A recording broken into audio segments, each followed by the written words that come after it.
बिस्मिल्लाहिर्रहमानिर्रहीम, अस्सलाम वालेकुम। आज की वीडियो में हम बात करेंगे कि क्या या अली मदद कहना शिर्क है।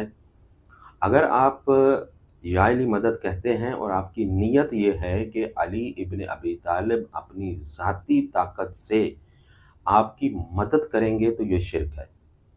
इसमें कोई शक नहीं है कि अगर इस नीयत से आप या अली मदद कहते हैं कि अली इब्न अबी तालिब अपनी ज़ाती ताकत से मुझे कुछ अता कर देंगे, मेरी मदद करेंगे, तो ये यकीनी तौर पर शिर्क है।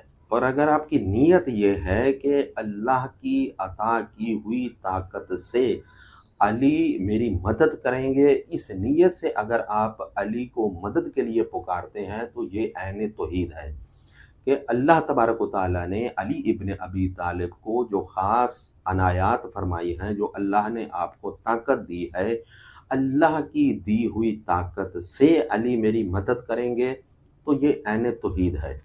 अब अगर ये कहा जाए कि ज़िंदा से तो मदद मांगी जा सकती है, मुर्दा से मदद नहीं मांगी जा सकती, तो ये एक लंबी बहस है, लेकिन मुख्तसरन मैं अर्ज़ कर दूँ कि खुदावंद ताला ने कुरान मजीद में 2 मकामात पर शहीद को ज़िंदा करार दिया है, और अल्लाह ने फरमाता है कि शहीद ज़िंदा है और हमारी तरफ से वो रिज़्क भी पाता है और तुम्हें उसका शऊर नहीं है। अल्लाह फरमाता है तुम्हें तुम्हें शऊर नहीं है, ये तुम्हारे शऊर की कमी है कि तुम्हें इसका इल्म नहीं है।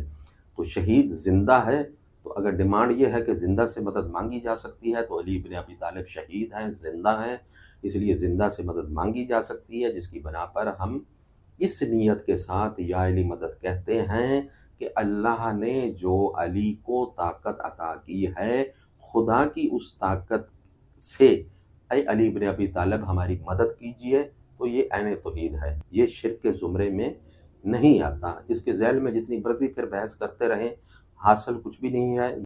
शिर्क के ज़ुमरे में वैसे ही आता है जैसे मैंने पहले बयान कर दिया। अगर उस तरह से मांगेंगे, या अली मदद कहेंगे, तो यकीनन शिर्क है, और अगर इस तरह से या अली मदद कहेंगे तो ये तौहीद के ऐन मुताबिक है।